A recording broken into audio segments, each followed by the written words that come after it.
Okay dear students and viewers, how are you. मेरा विश्वास है कि आप लोग अच्छे होंगे। आप जानते हैं, जब मैं अपना कोई लेक्चर लेकर आता हूँ, सामान्यतः मेरा लेक्चर दो सीरीज में होता है।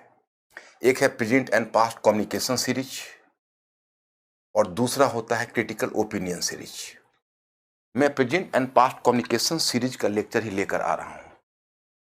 श्रीलंका संकट, मैं मानता हूँ कि यह पिछले 2 सप्ताह से बहुत ही ज्वलंत मुद्दे के रूप में उभर कर आया है और बड़ी तेजी से इस पर चर्चा हो रही है। इतने सारे चैनल्स ने इतने सारे लेक्चर्स डेडिकेट किए हैं। मैं उन बातों की पुनरावृत्ति करके आपको बोर नहीं करूंगा, विश्वास दिलाता हूं, क्योंकि आप जानते हैं कि हिस्ट्री, बर्डन ऑफ हिस्ट्री, इतिहास में हर निर्णय की अपनी कीमत होती है और वह कीमत कोई ना कोई पीढ़ी को चुकानी होती है। यही राजपक्षा फैमिली, जो श्रीलंका का सबसे स्ट्रांग मैन था, जिस फैमिली के नाम से श्रीलंकन्स कांपते थे, आज वही फैमिली आज उसी फैमिली के अगेंस्ट में कॉमन जनता सड़क पर उतरी हुई है। और ये जनता कोई अलग नहीं है, ये तमिल्स नहीं है, ये मुस्लिम्स नहीं है, ये हैं उनके अपने बुद्धिस्ट सिंगलीज, जिस नेशनलिज्म को वो अब तक प्रोत्साहन देता आ रहा है। इंटरनल सिक्योरिटी फेलियर का ये सबसे ज्वलंत उदाहरण है। आप जानते हैं कि श्रीलंका एक तरह के सिविल वॉर से घिरा रहा है। डर था कि उसी सिविल वॉर के कारण वह टूट जाएगा। दिख रहा है कि सिविल वॉर से बच गया, लेकिन एक इकोनॉमिक क्राइसिस के कारण टूट रहा है। अब सवाल यह खड़ा होता है कि यह केवल एक स्टेट फेलियर है, इकोनॉमिक पॉलिसी का फेलियर है, या इसके पीछे कोई छिपी हुई एक बहुत गहरी राजनीति है। तो चलिए आप चैनल पर देखिए किस प्रकार से लोग वहां पर फूड राइट्स की तरह छिड़े हुए हैं। स्कार्सिटी ऑफ फूड्स है, फ्यूल के लाइन में आप समझ सकते हैं, ईंधन के लाइन में जैसे खाद्य सामग्री की कमी पड़ गई है, ईंधनों के लाइन में गाड़ियां लगी हुई है, आप लोगों को नज़ारा दिख रहा है। और किस प्रकार से लोग ईंधन लेने के लिए कई लोग मर गए, उसी इंतजार में वो दृश्य दिख रहा है। इंपोर्ट्स डिसरप्टेड है, फॉरेन करेंसी रिजर्व डिप्लीट कर चुकी है, यानी जो आयात है वह आयात अवरुद्ध हो चुका है। जो विदेशी मुद्रा है वो भंडार लगभग लुप्त हो चुका है। इतनी बड़ी इकोनॉमी में मात्र $800 मिलियन का रिजर्व फॉरेन इंपोर्ट के लिए, ये कितनी दुख की स्थिति है। और इतना ही नहीं, $45 बिलियन का लोन है, 2 वर्ष में $26 बिलियन की भुगतान होना है, और इनके पास मात्र $800 बिलियन फॉरेन करेंसी है। श्रीलंकन सरकार कभी चीन को गुहार कर रही है, कभी IMF को गुहार कर रही है। जहां तक भारत का सवाल है तो भारत ने भी अपने ढंग से 1 बिलियन प्लस में अब उसे सहायता दी है। चाइना 2.5 बिलियन दे चुका है, लेकिन चाइना ने लगभग अपना हाथ खड़े कर दिए हैं तत्काल। अब वह अगर लोन भी देता है तो अपने टर्म्स को बदलना होगा। उधर उसका हम्बनटोटा जो पोर्ट है वो पहले ही चाइना के मॉर्गेज हो चुका है। तो उसकी स्थिति इतनी खराब हो रही है, लगता है कि स्टेट फेल्ड हो गया। अगर मान लीजिए, अगर यह स्टेट कोई वीक स्टेट होता, कोई इकोनॉमिकली पुअर स्टेट होता, तो बात समझ में आती। ये घाना और नाइजीरिया नहीं है, यह श्रीलंका है। साउथ एशिया का रिचेस्ट कंट्री हुआ करता था। कहा जाता है कि इंडिया से इसका जो पर कैपिटा इनकम है that was just second to India. और इसकी एक और भी विशेषता है कि इसमें जो सोशल इंडिकेटर्स है, लोगों का जीवन स्तर है, वो केरला से भी बेहतर माना जाता है। अब समझ सकते हैं, अगर वैसी इकोनॉमी का वो हाल हो सकता है तो कोई भी इकोनॉमी खतरे में पड़ सकती है। अब आप लोगों ने जो अब तक देखा होगा डिफरेंट चैनल्स पर, उसमें आपको कॉजेज क्या क्या मिले होंगे, उसकी चर्चा हम करना चाहेंगे। जैसे मैं इस पर 3 बातों की चर्चा बस करना चाहूंगा, और 3 बातों की चर्चा, एक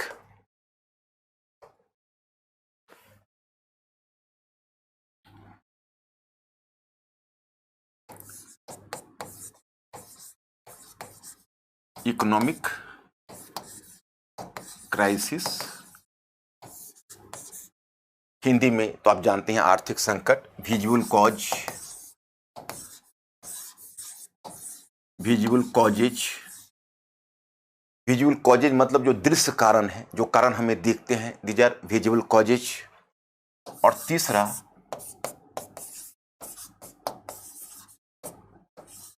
इनविजिबल कॉजेज, मतलब economic crisis, visible causes and invisible causes. जो इनविजिबल कॉजेज है इस पर हम चर्चा करेंगे। ना तो इकोनॉमिक क्राइसिस हमारे विचार का विषय है, ना विजिबल कॉजेज हमारे विचार का विषय है, क्योंकि ये दोनों काम बहुत सारे चैनल्स ने बहुत पहले कर दिए हैं और उन बातों की हम पुनरावृत्ति नहीं करना चाहेंगे। इसकी संक्षिप्त चर्चा करके हम आगे बढ़ना चाहेंगे। हम सिर्फ आपसे मुख्य रूप से बात करेंगे इस इनविजिबल कॉज पर, जो जिसको हम हिस्टोरिकल रूट्स कह सकते हैं। हिस्टोरिकल रूट, इसका हिस्टोरिकल रूट क्या है, क्योंकि यह चैनल्स, पत्रकार या जर्नलिस्ट इसको डील नहीं करते हैं। यह चीज अगर कोई इतिहास की समझ जिसको है वो गहराई में जाकर देखे तो कारण पता चल जाएगा।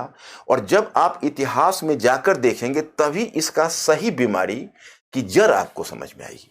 जैसे अगर आप जो चैनल्स पर देखते होंगे तो आपको क्या क्या कारण बताया जा रहा है। एक कारण बताया जा रहा है कि श्रीलंकन इकोनॉमी का डाइवर्सिफिकेशन नहीं था। टूरिज्म, रबर, मतलब टी और रबर, उसके दो प्रोडक्ट्स जो बहुत बड़े एक्सपोर्ट के आइटम्स थे, जिससे उसका फॉरेन करेंसी का एक बहुत बड़ा भाग आता था, और टूरिज्म में श्रीलंका बहुत ही आगे था।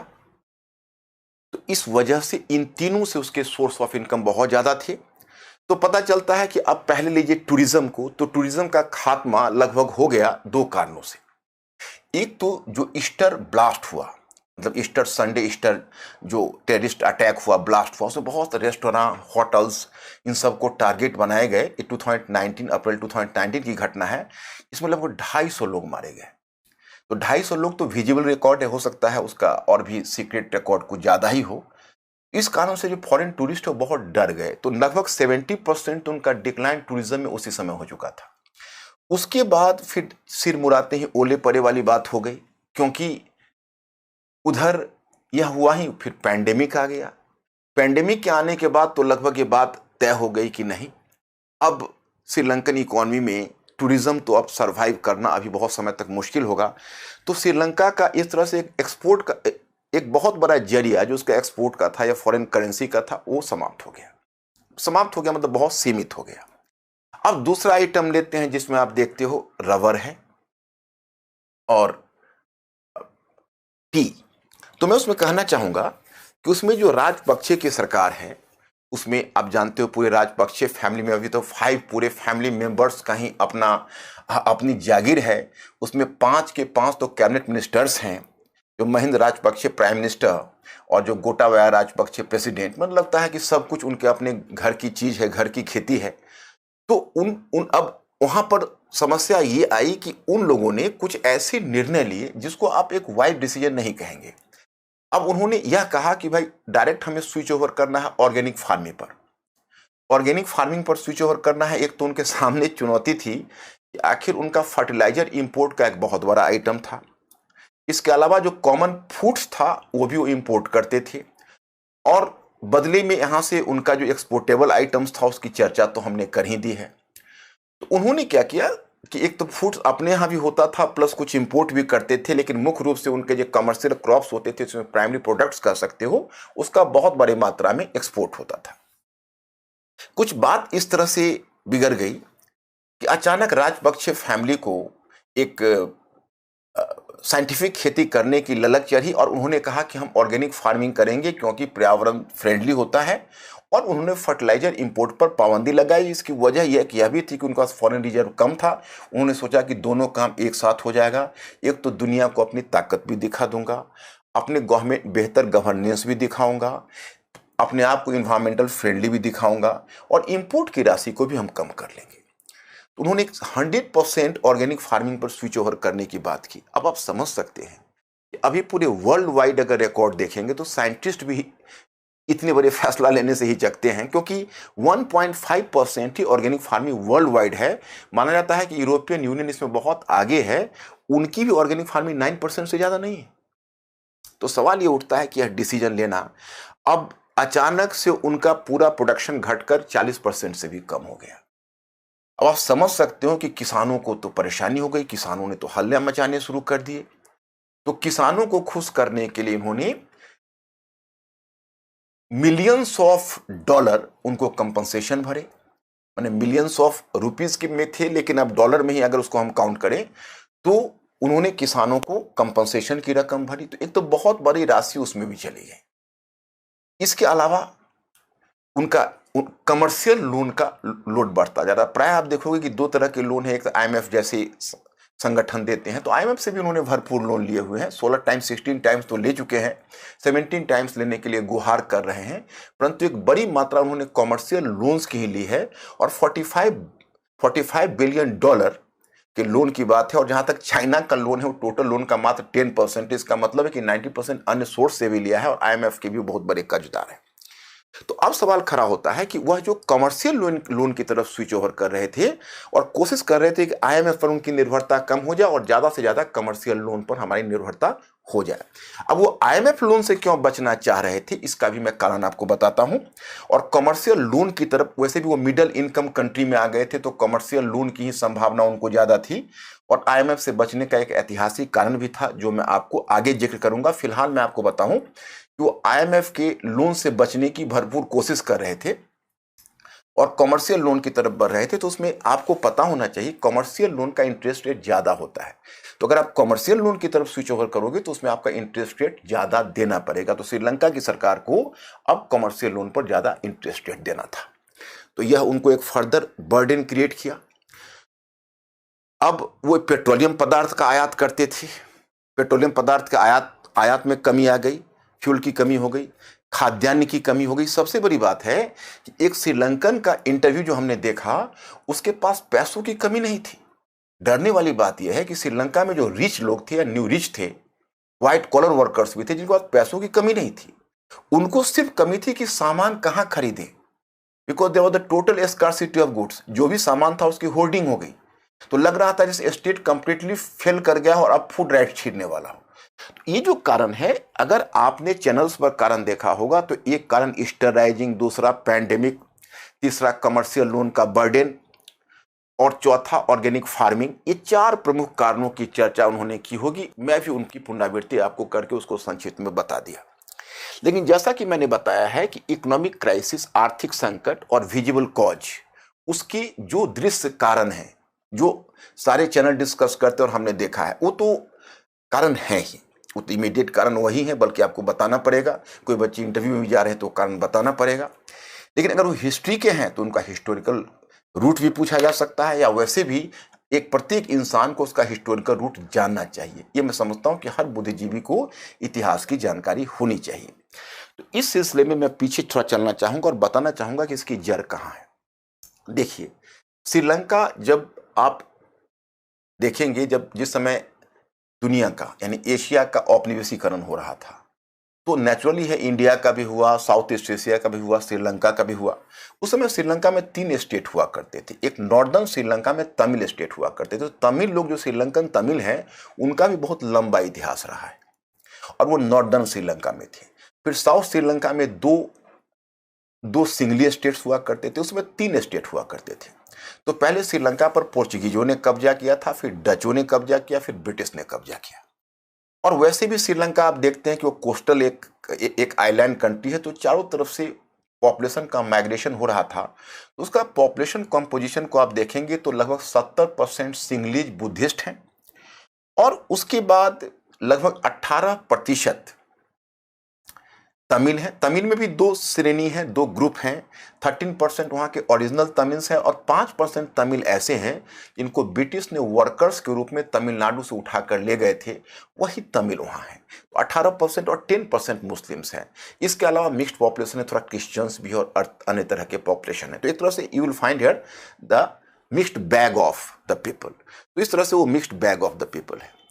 अब वहां पर कॉलोनियल गवर्नमेंट से श्रीलंका को आज़ादी मिली 1948 में। आज़ादी मिलने के बाद 70% सिंगली बुद्धिस्ट थे। तो जाहिर है कि उनका रुझान, क्योंकि देखिए जिस समय सबसे बड़ी बात है कि जो डीकोलोनाइजेशन हुआ, उपनिवेश मुक्ति हुई, और उपनिवेश मुक्ति के बाद जो राष्ट्र निर्माण हुआ, तो प्रत्येक राष्ट्र को यह बात ललचा रही थी कि हमें एक डोमिनेंट, जो वहाँ का डोमिनेंट ग्रुप था, डोमिनेंट ग्रुप का मतलब जैसे पाकिस्तान में मुस्लिम्स थे, जैसे श्रीलंका में सिंगली बुद्धिस्ट थे, किसी और कंट्री में कुछ और थे, नेपाल में जैसे वहाँ के पहाड़ी मधेशी भी थे एक अच्छी खासी संख्या, लेकिन पहाड़ी लोग डोमिनेंट थे। तो जो डोमिनेंट ग्रुप हुआ उसको हमेशा यही इच्छा होती थी कि हम अपने ग्रुप को ज़्यादा डोमिनेंट बनाएं। हिंदुओं में भी ये इस तरह का उस समय थोड़ा सा झुकाव हो रहा था। उस समय वल्लभ भाई पटेल, जवाहरलाल नेहरू, बहुत सारे नेताओं को बहुत रेजिस्ट करना पड़ा था। बल्कि वल्लभ भाई पटेल से तो बड़ा एक रिप्यूटेड इंडस्ट्रियलिस्ट ने कहा था कि जब पाकिस्तान का विभाजन हो गया तो हम हिंदू राष्ट्र क्यों न बना लें। उन्होंने कहा कि अगर हमें हिंदू राष्ट्र बनाना रहता तो हम जेल क्यों गए। तो खैर वहां पर भारत की नीति थी। अब जब सारे देशों को स्वतंत्रता मिली तो एक समस्या तो आई, लैंग्वेज की, लिंग्विस्टिक की, कौन सा लिंग्विस्टिक चीजें हो। एक बात मैं और बताना चाहूंगा, आप लोगों को पता होना चाहिए। देखिए, जिस समय हमें आजादी मिली थी उस समय हमारी जो तमिल जनसंख्या थी वही थोड़ा सा हॉस्टाइल थी, क्योंकि लैंग्वेज के आधार पर डाउन डाउन हिंदी का मूवमेंट हो चुका था। फिर लिंग्विस्टिक स्टेट के मुद्दे पर भी थोड़ी सी हॉस्टिलिटी थी, और 1960 तक दरबिस्तान की मांग कहीं ना कहीं बनी रही थी। तो हमारे यहाँ के जो तमिल थे वो अनसेटल्ड थे, और श्रीलंका के तमिल बहुत ही सेटल्ड थे, उनको कोई परेशानी एज सच नहीं थी। पहली परेशानी आई 1956 में, जबकि सिंहली भाषा को ही वहां राजभाषा बना दिया गया और तमिल भाषा को नेग्लेक्ट कर दिया गया। यही बात पाकिस्तान में हुई थी। पाकिस्तान में उर्दू भाषा को राजभाषा बना दिया गया, ऑफिशियल लैंग्वेज, नेशनल लैंग्वेज। और फिर स्वयं मोहम्मद अली जिन्ना ने जाकर कहा था पूर्वी पाकिस्तान को कि आप उर्दू को भूल के जितनी जल्दी बांग्ला सीख लीजिए उतना बढ़िया है। इधर हमारे मन में भी संकल्प विकल्प हुए थे, हिंदी को हम भी बनाना चाहते थे, एक आम हिंदुस्तानी की भाषा के रूप में उसको देखा जाता था। लेकिन हम जिस प्रकार का राष्ट्र बना रहे थे उसमें सांस्कृतिक विविधता थी। तो जब यह समस्या आ गई कि हिंदी कहीं कोई एक बहुत बड़ा विवाद को जन्म न दे दी, जब तमिलनाडु में मूवमेंट शुरू हो गया और फिर बाकी अहिंदी प्रदेश के लोगों ने इस पर आपत्ति उठानी शुरू कर दी, तो हम लोगों ने यहाँ पर कॉम्प्रोमाइज़ किया और राजभाषा के रूप में हिंदी के साथ साथ अंग्रेजी को भी हमने सहराज भाषा बनाई, ताकि गैर हिंदी प्रदेश के लोगों में कोई समस्या ना रहे, उनके मन में कोई चिंता ना रहे। This should not have any sort of frustration about the policy of Indian government. तो हम लोगों ने वहाँ पर बहुत हद तक प्रैग्मेटिक अप्रोच अपनाया था। इस बात को क्रिटिसाइज भी इतिहास में किया जाता है कि वहाँ के लीडरशिप ने कमजोरी दिखाई। खैर, ये जजमेंट आपको स्वयं करना है। फिर बात जब लिंग्विस्टिक स्टेट की आई, जब बहुत सारे देशों में, बहुत सारे राज्यों में मांग उठी कि हमें भाषाई आधार पर प्रांतों का गठन हो, तो पहले थोड़ा सा सरकार हिचक रही थी कि कहीं ऐसा ना हो कि एक विभाजन हुआ है और फिर कहीं ना कहीं अलगाववाद को प्रोत्साहन मिले। अंत में सरकार ने उस पर कॉम्प्रोमाइज कर लिया, हुआ कि नहीं ठीक है, अब भाषाई आधार पर प्रांतों का गठन कर दिया जाए, विशेषकर जब आंध्र प्रदेश में मूवमेंट चला। अब उसके बाद आप देखेंगे जो समस्या आई है तो हमने उसको अपने ढंग से सेटल कर लिया। और दुर्भाग्यजनक, आपके क्लास 8th के एनसीईआरटी के लास्ट पेज में आप जाइए, वहां पर वो चित्र के साथ श्रीलंका का दिया हुआ है, श्रीलंका के प्रॉब्लम को उसके केस स्टडी के रूप में। जब 1956 में हमारे यहाँ जब भाषाई आधार पर प्रांतों का गठन करके हम लोग भाषाई अल्पसंख्यकों को संतुष्ट करने की कोशिश कर रहे थे, उस समय श्रीलंका ने जबरन तमिल लोगों पर सिंगली भाषा थोप दी। तो पहली दरार तो तमिल और सिंगली में वहीं आनी शुरू हो गई। खैर, चल रहा था मामला। इन द मीन टाइम अब श्रीलंका का इकोनॉमिक पॉलिसी बहुत कंफ्यूजिंग रहा। कंफ्यूजिंग इस सेंस में कि अब हम लोगों ने, अगर आज के एक औसत इंडियन से पूछा जाए कि भारत में आर्थिक उदारीकरण कब हुआ, तो एक डेट बताएंगे कि 1991 से हम लोग उदारीकरण की तरफ बढ़ गए। अगर श्रीलंका में पूछा जाए तो कोई एक डेट नहीं बता सकता है, because Sri Lanka was getting confuse on the issue and it had persistently been switching over to this policy of economic liberalization and the policy of economic control। मतलब कभी यह आर्थिक उदारीकरण की नीति की तरफ बढ़ जाता, कभी फिर नियंत्रण की नीति की तरफ बढ़ जाता। तो श्रीलंका का ट्रैक रिकॉर्ड कुछ ऐसा ही रहा है। 1950 तक, बल्कि 1950s तक आप कहें, श्रीलंका की इकोनॉमी बहुत अच्छी हालत में इसलिए रही, उनका जो प्राइमरी प्रोडक्ट्स था वो अधिकतर प्राइमरी प्रोडक्ट्स का उत्पादन करते थे, जो इंडस्ट्रियल प्रोडक्ट्स भी था, कंजम्पशन का प्रोडक्ट्स भी था। तो अंतर्राष्ट्रीय बाजार में उसकी भरपूर मांग होती थी। टूरिज्म में भी वो आगे थे। उसमें टूरिज्म का इनकम इतना नहीं था, परंतु फिर भी आगे थे, इसलिए उनकी इकोनॉमी बहुत अच्छा ग्रो कर रही थी और बहुत अच्छे कंडीशन में थी। 1950s के बाद जो प्राइमरी प्रोडक्ट है उसका डिमांड शार्पली डिक्लाइन हुआ, तो श्रीलंका थोड़ा सा उलझने लगा, क्योंकि वो बहुत सारी चीज़ों पर वो इम्पोर्ट पर डिपेंड करता था। तो उस समय श्री माओ भंडार नायके आई, और नहीं सॉरी, उससे पहले जब क्राइसिस का मूवमेंट आया तो पहले जाकर आईएमएफ का दरवाजा खटखटाया। अब आईएमएफ से आप ऋण लोगे तो उसकी कीमत चुकानी पड़ती है, क्योंकि आईएमएफ बड़े भोलेपन से आपसे पूछेगा कि अच्छा आप क्यों ऋण लेना चाहते हैं, क्यों डेट लेना चाहते हैं, क्यों आप लोन लेना चाहते हैं। तो आप कहोगे कि देखिए हमें इकोनॉमिक संकट है, भुगतान भुगतान संतुलन की समस्या है, यानी बैलेंस ऑफ पेमेंट्स का प्रॉब्लम है, हमें वो चाहिए। तो बड़े भोलेपन से आपसे पूछेंगे कि अच्छा ठीक है, पैसे तो हम आपको दे देंगे, लेकिन आप उसको चुकाएंगे कैसे, क्या तरीका है आपके पास, आप तरीका बताइए, अपनी इकोनॉमी को दिखाइए। तो आप चुप हो जाएंगे, क्योंकि आपकी इकोनॉमी अभी डेफिसिट में है। तो लोन लेने के बाद अच्छी स्थिति में आ जाएगी, वैसा इंडिकेटर्स तो आपको दिखाना पड़ेगा। तो आप चुप हो जाएंगे, तो उसी का वो लाभ उठाएंगे, कहेंगे अब हम आपको बताते हैं कि आप क्या कीजिए। फिर आपको एक सीरीज ऑफ कंडीशंस दे देंगे, मतलब शर्तें आपको दे देंगे, मतलब कुछ आर्थिक शर्तें कि आप अपने व्यापार के नियंत्रण को खोलिए, मौद्रिक नियंत्रण को खोलिए, यानी मॉनेटरी कंट्रोल को रिलीज करिए, आप जो फिस्कल डेफिसिट है उसको कम करिए। तो फिस्कल डेफिसिट का मतलब होता है राज्य की कोषीय घाटा, उसको आप कम करिए। आप जितने फ्रीबीज, जितने तरह के आप वेलफेयर वर्क्स कर रहे हैं उसमें कटौती करिए, क्योंकि आप नेचुरली आप जब फिस्कल डेफिसिट कम करेंगे तो इन सब में आपको कटौती करनी होगी। आप जो सब्सिडीज दे रहे हैं उसमें कटौती करिए, ये सब आपको करना पड़ता है। तो ये स्थिति इकोनॉमिक लिबरलाइजेशन 1960s में जिस समय श्रीलंका ने लोन लिया, उसको शर्तें माननी पड़ी, और जब शर्तों तो प्रतिक्रिया हुई, श्रीलंकन इसको सहन नहीं कर पाए। क्योंकि देखिए कहीं भी आर्थिक उदारीकरण होता है तो इनिशियल उसकी प्रतिक्रिया होती है, आप उसको रोक नहीं सकते। क्योंकि क्या होता है कि जैसे पहले लोगों को हॉस्पिटल फ्री होता है, शिक्षा फ्री होती है, क्योंकि गवर्नमेंट सब्सिडाइज करती है। आपको आम यातायात ट्रांसपोर्ट कम कीमत पर होता है, नहीं के बराबर कीमत पर होता है, तो लोगों को आदत हो जाती है इस तरह के सुविधाओं में जीने की। अब अचानक से जब आर्थिक उदारीकरण कर दोगे तो उसमें क्या होता है कि अर्निंग करते हैं मुट्ठी भर लोग, लेकिन खर्च बढ़ जाता है 100% लोगों का। तो जो निम्न आय के लोग होते हैं उनके लिए तो लाइफ बहुत कठिन हो जाता है। तो श्रीलंका में भी रिएक्शन स्टार्टेड, और जब रिएक्शन स्टार्ट हुआ तो श्री माओ भंडार नायके की सरकार आई, अब वो फिर लेफ्टिज्म की तरफ मुड़ गई, वामपंथ समाजवाद की तरफ मुड़ गई, समाजवादी नीति की तरफ मुड़ गई, और उसने उसी तरह के इकोनॉमिक कंट्रोल की पॉलिसी अपनाई जैसा अपने यहाँ नेहरूवादी आर्थिक मॉडल था। अभी will be surprise to know that she was contemporary to Mrs Gandhi in India, और वही समय था कि मिसेज गांधी ने गरीबी हटाओ के प्रोग्राम को आगे बढ़ाया था, और श्री माओ भंडार नायके भी कुछ उसी तरह के प्रोग्राम को ले जा रही थी। उसने उसने कई तरह के सब्सिडीज शुरू कर दिए, उसने इंडस्ट्री को सब्सिडाइज करना शुरू कर दिया, उसने इंडस्ट्री को बढ़ाने के लिए कई तरह के स्टेप्स उठाने शुरू कर दिए, और उसने लोगों को बहुत तरह की सुविधाएं दी जो एक समाजवादी व्यवस्था की होती है। जो वीकर सेक्शन है उसको सब्सिडीज दी, खाद्य सहायता, बहुत तरह की सुविधाएं दी। ये सब कुछ ठीक चल रहा था। शायद आप लोगों को पता होगा, पता नहीं, मुझे लगता है कि बहुत सारे लेक्चर में पीछे भी चर्चा कर चुका हूं। आपने तेल संकट का नाम सुना होगा, जो 1970s में दो तेल संकट आए थे। तो मैं मानता हूं कि दुनिया में समाजवादी अर्थव्यवस्था को समाप्त करने में या उसको कमजोर करने में तेल संकट का बहुत बड़ा योगदान रहा, क्योंकि तृतीय विश्व के देश तो स्वतंत्र होने के बाद अपनी इकोनॉमी को समाजवादी पैटर्न पर ले चल रहे थे। अचानक से तेल संकट आया, और ऑयल क्राइसिस, उसको ऑयल क्राइसिस आप बोलते हैं, जिस कारण से उनकी पूरी इकोनॉमी डिसरप्ट हो गई, आप कह सकते हो डिस्टर्ब हो गई।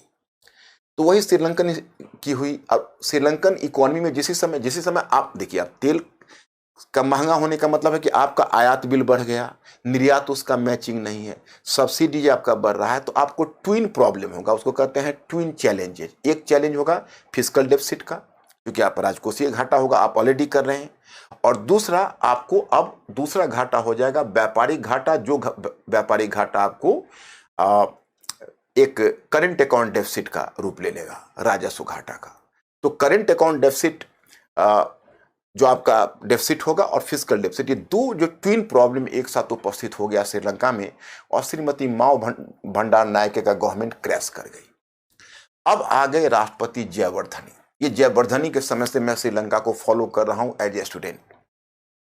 1977 में वो आए, और जयवर्धनी आते ही थोड़ा सा पहले क्या हुआ कि इकोनॉमी को लिबरलाइज किया गया, आर्थिक उदारीकरण शुरू किया। अब फिर देखिए, एक बार श्रीलंका फिर पहले आर्थिक उदारीकरण, फिर समाजवादी नीति, फिर आर्थिक उदारीकरण की तरफ स्विच ओवर कर गया, और स्विच ओवर करके फिर लोन के लिए आईएमएफ का दरवाजा खटखटा दिया। आईएमएफ प्रकट हुआ, फिर उसी कंडीशंस के साथ मुस्कुराते हुए कि ठीक है हम आपको देंगे, लेकिन ये शर्तें माननी पड़ेगी। अब श्रीलंका फिर ऊंट पहाड़ के नीचे आ गया, सारी शर्तें माननी पड़ी।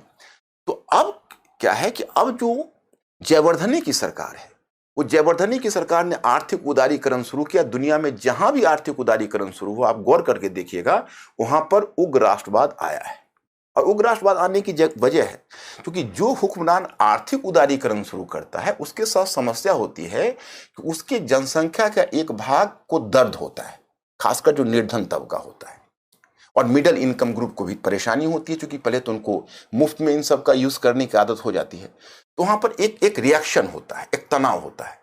तो आर्थिक उदारीकरण की नीति करेंगे तो आईएमएफ से लोन लेकर आप कर रहे हो तो आईएमएफ की शर्तों को मानना पड़ेगा। शर्तों को मानोगे तो आपकी इकोनॉमी डिस्टर्ब होगी, और इन दोनों के बीच का कोई एक there is no middle path between the two. तो जब ये होता है तो गवर्नमेंट क्या करती है, एक शॉर्टकट रास्ता निकालती है। कभी एग्रेसिव नेशनलिज्म की तरफ चली जाती है, कभी रिलीजियस बाइगॉट्री की तरफ चली जाती है। वो नेचुरल है, उसकी मजबूरी है, सरकार बचानी है। अब वो आर्थिक उदारीकरण की नीति को तभी सफल बनाएगा जब वो अपनी सरकार को बचाएगा, क्योंकि सरकार को तो बचानी है। और सरकार को बचाने के लिए आप आर्थिक उदारीकरण की नीति को अख्तियार करते हो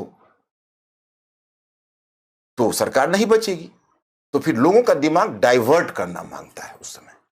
तो वही जयवर्धने को एक साधारण सा रास्ता पता चला कि चलिए इसको ऐसा करते हैं। उसने एक दूसरा रास्ता अपनाया, और वो रास्ता था जिसको कहते हैं Singla Buddhist nationalism. Singla Buddhist nationalism, उसने यही रास्ता पकड़ा, शॉर्टकट रास्ता, कि ये रास्ता बहुत अच्छा है। और इसमें क्या होगा कि तमिल की संख्या वैसे भी 18% है, थोड़ा सा तनाव हम बनाए रखेंगे, लोगों में एक जोश रहेगा सिंगली नेशनलिज्म का, और समस्या सुलझती जाएगी। लेकिन यह एक ऐसा कह सकते हो वन वे ट्रैफिक है कि एक बार जब इस ट्रैफिक पर चल देते हो तो मिडल पाथ कुछ भी नहीं होता है, क्योंकि एक तरफ सरकार जितना उत्साहित होती है उससे ज्यादा पब्लिक उत्साहित हो जाती है। तो वही बात हुई, वहां पर जो सिंगली बुद्धिस्ट थे वो ज्यादा उत्साहित हो गए। इसी उत्साह में एक हमला उन्होंने तमिल पर कर दिया 1977 में। एक तो इस पर हमला हो गया, एक हमला उन्होंने कर दिया 1977 में। जब तमिलों पर हमला हुआ तो उसमें वहां पर एक गुट, वो सब बहुत मिलिटेंट मूड के तमिल में भी कुछ ग्रुप था, तो उसमें आ गया, आपने नाम सुना है, एक एलटीटी का नाम सुना होगा, लिट्टे, और उसके लीडर बन गया वी प्रभाकरन। वी प्रभाकरन बहुत ही मतलब एग्रेसिव नेता था, और उसने एक टेररिस्ट ऑर्गेनाइजेशन की तरह से ऑर्गेनाइजेशन बना लिया, और उसी ने एम्बुश करके श्रीलंकन सोल्जर्स को कुछ मार दिए। और जब श्रीलंकन सोल्जर्स को मारा तो 1983 में श्रीलंका में दंगे छिड़ गए, और सिंगलीज लोगों ने तमिल लोगों पर हमला करके 3000 तमिल उसमें मारे गए, और 1.5 लाख तमिल बेघर हो गए। ये जो दंगा हुआ, यहीं से शुरू होता है कहानी श्रीलंकन सिविल वॉर की। श्रीलंकन सिविल वॉर की कहानी यहीं से आरंभ होती है, इसी दंगे से आरंभ होती है। अब चलिए हम आपको दिखाते हैं थोड़ा सा मैप पर एक चीज। ये देखिए, ये जो आप देख रहे हो श्रीलंका, तो श्रीलंका में इधर जो नॉर्दर्न श्रीलंका है वो तमिल बहुल रीजन है, और ईस्टर्न श्रीलंका है वो भी तमिल है, जिसको कहते हैं ट्रिंकोमल्ली। तो तमिल 3 क्षेत्र में थे। इस क्षेत्र में जाफना जहां आप देखते हो, जाफना इस क्षेत्र में थे, और फिर तमिल, जैसे जाफना आप इस क्षेत्र देख रहे हो, यहाँ पर इस क्षेत्र में तमिल थे, और इधर आप देख रहे हो ट्रिकोमल्ली है, यानी ये है ईस्टर्न, इसमें तमिल थे। और इसके अलावा जो कोलंबो है, कोलंबो में भी कुछ तमिल थे, ये जाफना से ही गए हुए तमिल थे। तो जब इन पर दंगे छिड़े तो यहाँ भी हमला हुआ, यहाँ भी हमला हुआ, तो कुछ साउथ जो कोलंबो से तमिल थे वो पलायन करके चले गए जाफना क्षेत्र में, और तमिल एक जगह इकट्ठे हो गए, और तमिल में एग्रेसिवनेस आ गया उसी समय से। और वो जो 1983 का जो ये दंगे थी, उसने इसके इमेज को भी खराब किया वर्ल्ड वाइड। यहाँ उस समय श्रीमती गांधी की सरकार थी, 1984 तक श्रीमती गांधी रही थी, और यह सरकार ने श्रीलंका सरकार को दबाव डाला कि आप तमिल के साथ जस्टिस करिए, ये सही नहीं है। मैंने उनको एक तरह से मनोवैज्ञानिक दबाव। उस समय यह भी चर्चा चल रही थी कि श्रीमती गांधी ने जिस तरह बांग्लादेश का बंटवारा में हिस्सा लिया उसी तरह श्रीलंका में भी कर सकती, इस तरह का एक हियर से लोगों के बीच प्रचलित था। लेकिन ऐसा कुछ हुआ नहीं, क्योंकि श्रीमती गांधी ने एक सीमा से अधिक इसमें तमिलों के लिए कुछ करने की इच्छा जाहिर नहीं की। अब यही समस्या यहाँ बनी हुई थी। जयवर्धने की सरकार थी तब तक। 1984 में श्रीमती गांधी की हत्या हो गई, और उसके एसेसिनेशन के बाद तब राजीव गांधी इमरजेंसी में प्राइम मिनिस्टर बने और राजीव गांधी ने 1985 में पहले श्रीलंका वाले मामले में हस्तक्षेप करना शुरू किया। तो मैं इसमें एक चीज बताना चाहूंगा कि राजीव गांधी थोड़ा पॉलिटिक्स में नोविस थे, क्योंकि पायलट से आए थे, बहुत तो विदेश नीति की समझ नहीं थी। हालांकि उनके पास विदेश नीति के अच्छे अच्छे विशेषज्ञ थे, के नटवर सिंह थे, जी पार्थसारथी थे, जे.एन. दीक्षित थे, लेकिन उन्होंने कुछ अपने विवेक का प्रयोग श्रीलंका के मामले में ज्यादा कर दिया। और पहले उन्होंने श्रीलंका की सरकार पर, हमें याद है हम स्टूडेंट लाइफ में थे उस समय ग्रेजुएशन में, जब यहाँ से एक AN-30 जहाज को लेकर और जब मिराज 2000 के संरक्षण में AN-30 रसद लेकर उड़ा और जाफना में जाकर जबरन रसद गिराया तमिलों के फेवर में, तो कल होकर दुनिया के बहुत सारे न्यूज़पेपर में आया कि now India has turn to be a super power. हम लोगों को भी उस समय एक यूथफुल माइंड था, लग रहा था कि शायद हम लोग सुपर पावर बन गए, क्योंकि मामला ये हुआ था कि वहाँ पर जाफना में तमिल सरकार ने घेरेबंदी कर दी थी, आर्थिक नाकेबंदी कर दी थी। उस आर्थिक नाकेबंदी की स्थिति में भारत ने अपना गुस्सा जाहिर किया, श्रीलंका की सरकार से कहा नाकेबंदी उठाइए। उसमें थोड़ा उसने विलंब किया, यानी विलंब क्या, अच्छा विलंब किया, वो तो तमिलों की स्थिति खराब थी। तो कहा जाता है कि उसमें राजीव गांधी, जी पार्थसारथी और पी चिदम्बरम के सुझाव को ज्यादा महत्व दे रहे थे, जबकि वो दोनों साउथ इंडियन थे, तो उनका पर्सपेक्टिव तमिल पर्सपेक्टिव था। अब यहां पर कहा जाता है कि भाई ये थोड़ा सा आलोचना इस बात की होती है कि वह आखिरकार, क्योंकि इतना एक्सट्रीम स्टेप लेने से पहले श्रीलंकन गवर्नमेंट से थोड़ा एक वार्ता करने की कोशिश की जानी चाहिए थी, लेकिन राजीव गांधी ने थोड़ा यूथफुल सेंसिबिलिटी वहां दिखा दिया और फिर वहां पर रसद सामग्री गिरी। लेकिन उसके बाद जो जयवर्धने का मैंने एक बड़ा ही भावुक स्पीच सुना, तो मुझे लगा कि राजीव गांधी को भावनात्मक रूप से उसने फंसा लिया। हमें याद है आज तक BBC लंदन का वह स्पीच जो उसने कहा कि भारत मेरा बड़ा भाई रहा है, हमारा बड़ा भाई रहा है। जब भी भारत में कोई नया धर्म की धारा चली है, उस धारा ने श्रीलंका को भी आच्छादित किया है, श्रीलंका को भी आप्लावित किया है। तो इंग्लिश में बोल रहा था, लेकिन मैं आपको अपनी भाषा में बता रहा हूँ कि it has inundated the new religion of India, has always inundated Sri Lanka as well. For example Buddhism, Sri Lanka learn the Buddhism from India. तो इस तरह से भारत ने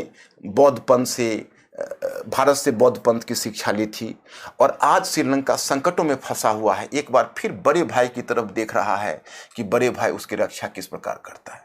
मैंने इतने भावुक बयान सुनकर शायद राजीव गांधी भी बहुत ज्यादा पसीज गया। फिर क्या हुआ कि राजीव गांधी गए वहां और फिर समझौता हुआ 1987 में, दोनों के बीच एक समझौता हुआ कि ठीक है, तय यह हुआ कि उसमें हुआ DDC कि जाफना क्षेत्र में चलो बंटवारा तो नहीं होगा, जाफना क्षेत्र में आप एक प्रोविंशियल ऑटोनॉमी दीजिए नॉर्थ में, और DDC और ईस्ट में भी ऑटोनॉमी दीजिए, और उसमें DDC मतलब डिस्ट्रिक्ट डेवलपमेंट काउंसिल बनाइए, तो प्रांत और जिला के स्तर पर तमिलों को ऑटोनॉमी मिलेगी और इसका क्रियान्वयन होना है। अब देखिए फिर दूसरी गलती इंडिया के साइड से, राजीव गांधी की सरकार ने दूसरी गलती यह की कि भाई इतना बड़ी ट्रीटी करने से पहले तमिल, वहां पर जो तमिल लिट्टे हैं जिनकी तरफ से आप पैरोकारी कर रहे हो, या जो तमिल ऑर्गेनाइजेशन है, उनसे भी तो राय कर लो। ना तमिल से बात की गई, ना श्रीलंका के तमिल से बात की गई, और सीधा उसने इस तरह का डिसीजन ले लिया। जब डिसीजन ले लिया तो क्या था कि इस काउंसिल को एक तो पावर को डिवॉल्व किया जाना था, यानी पावर का विकेंद्रीकरण होना था, चुनाव होने थे। श्रीलंका की सरकार ने ऐसा कुछ नहीं किया, और तब तक उस ट्रीटी के अनुसार भारत ने अपनी सेना, उसको इंडियन पीस कीपिंग फोर्स कहते हैं, IPKF को भेज दिया। घटना 87 की है। इंडियन पीस कीपिंग फोर्स वहां गया था, हुआ था कि भाई तमिल लोग को डिमिलिटराइज किया जाएगा, जो तमिल टेररिस्ट ऑर्गेनाइजेशन है वो अपनी हथियार डाल देंगे, और फिर तमिल में वहां पर अमन चैन होगा, जाफना में चुनाव होगा, और फिर दोनों में एक मिल्लत की जिंदगी कायम होगी। ऐसा कुछ नहीं हुआ। तमिल लोगों ने इसको नहीं माना, लिट्टे ने मानने से इनकार कर दिया तो इंडियन आर्मी ने, इंडिया ने उस पर दबाव डाला, बस कन्फ्लिक्ट छिड़ गया। अब बड़ी अजीब स्थिति हुई। मैं इतिहास में जाता हूं तो मुझे ध्यान आता है कि शाहजहां ने एक बार मुराद बख्श को भेजा था, एक मध्य एशिया का किंग था, उसका नाम था नजर मोहम्मद, जो बल्ख का शासक था, उसकी सहायता करने, और मुराद बख्श ने अपनी मूर्खता के कारण आखिर उसी बल्ख के शासक के साथ एक युद्ध में उलझ गया और शाहजहां को उलझा दिया, जिसमें शाहजहां को 12 करोड़ रुपए खर्च हुए और मुगल प्रतिष्ठा को भी धक्का लगा। कुछ कुछ IPKF में वही बात हुई। राजीव गांधी की सरकार के एक गलत डिसीजन ने इसको गलत परिणाम दिया। अंत में वो प्रोग्राम ना तो तमिल डिमिलिटराइज हो सके, वो एक सिविल वॉर में वो छिड़ गया, वो समस्या आ गई। उधर जयवर्धने की सरकार थी, वो गई 1988 में, उसकी जगह आ गई प्रेमदासा की सरकार। प्रेमदासा की सरकार का दृष्टिकोण थोड़ा नरम था। उसने यह कहा था कि ठीक है, हम इसको यूनिटरी नहीं, हम इसको फेडरल सिस्टम के रूप में तब्दील करेंगे, इस तरह का वादा उसने किया था। उसने कोशिश भी की थी, लेकिन प्रेमदासा का 1993 में एसेसिनेशन हो गया। वो भी हम लोगों के लिए करंट अफेयर ही था। तो हमें याद है कि 93 में किस तरह से उसका एसेसिनेशन हुआ था।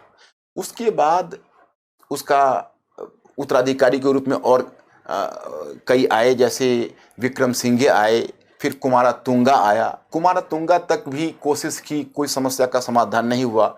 और इधर जो भी सिंघली सरकार बनती थी, उसका इरादा ठीक नहीं था, क्योंकि बाद में देखो पावर डिवॉल्व भी नॉर्थ में किया गया।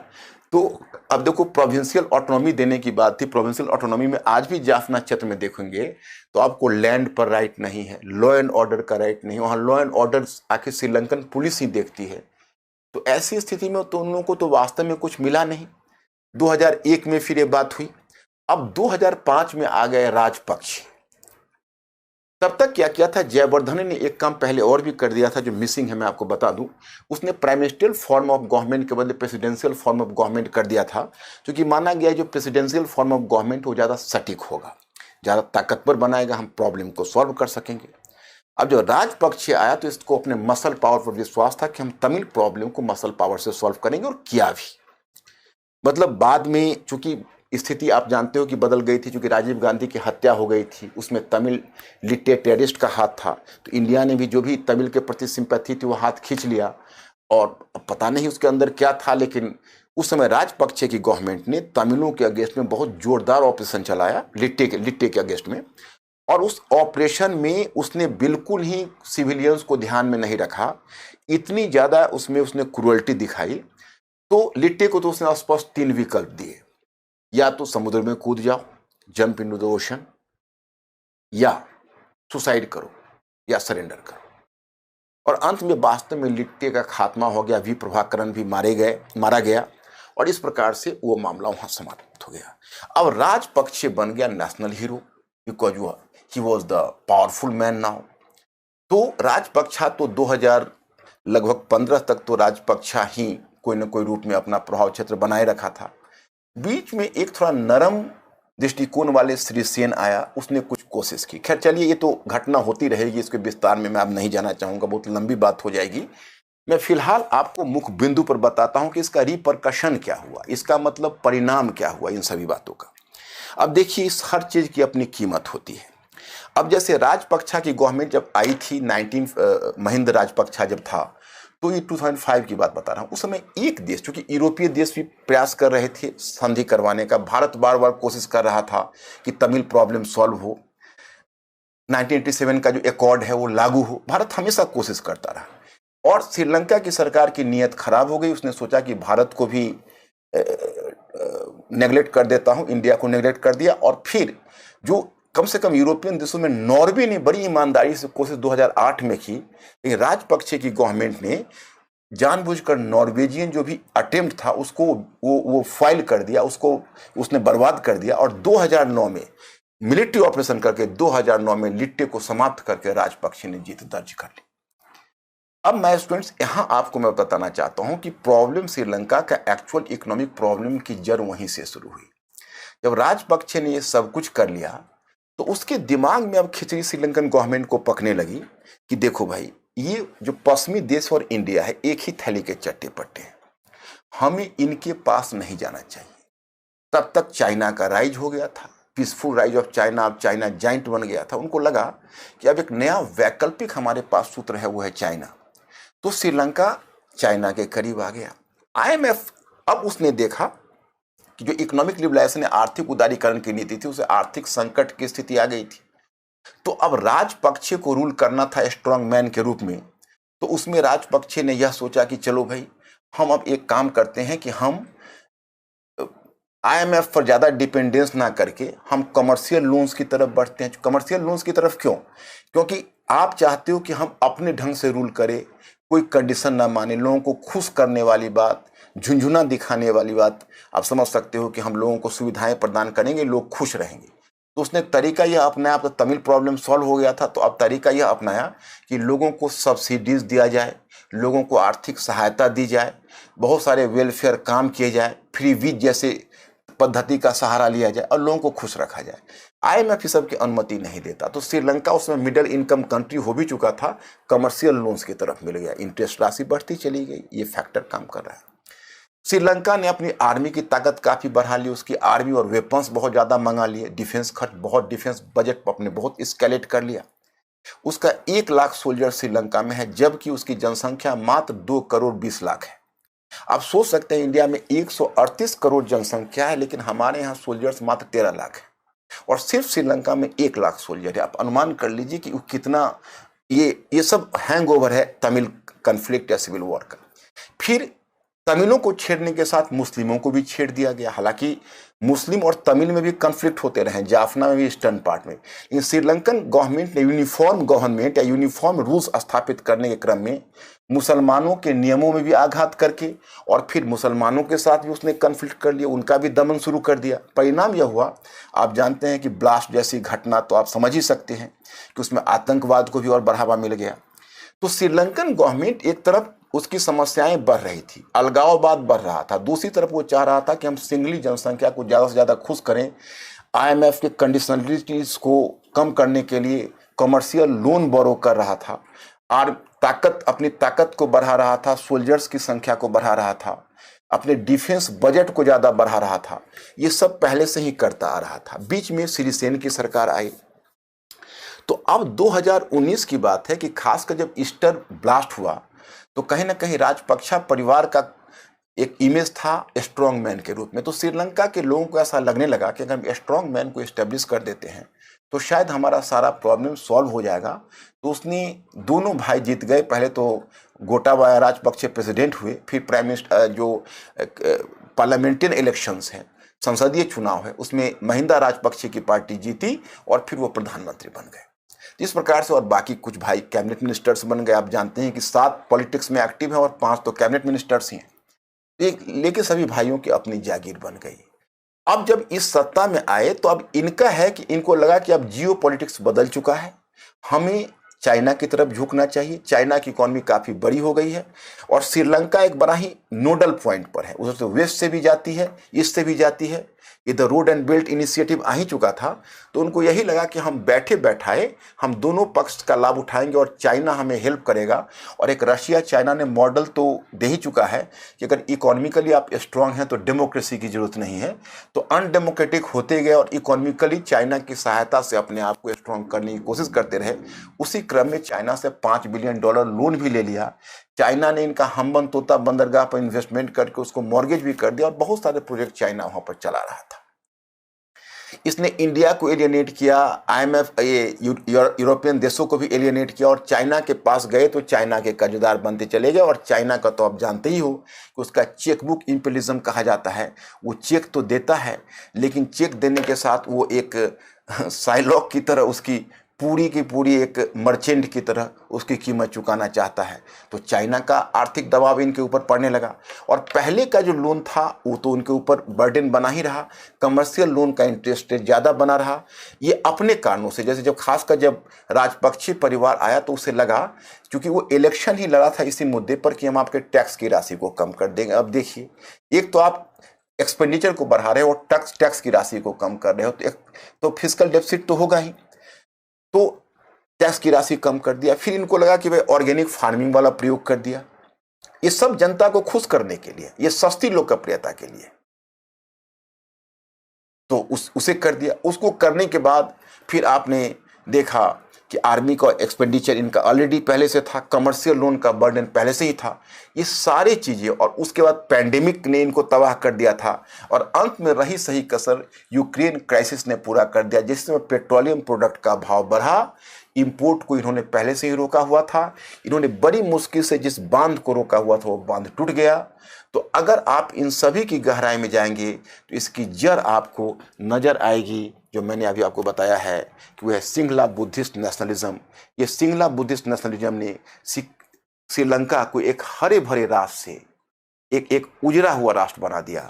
तो माय स्टूडेंट, यहाँ मुझे ये कहना है, स्टूडेंट्स एंड व्यूअर्स, कि हम इतिहास में कोई भी डिसीजन लेते हैं तो उसकी अपनी एक कीमत होती है।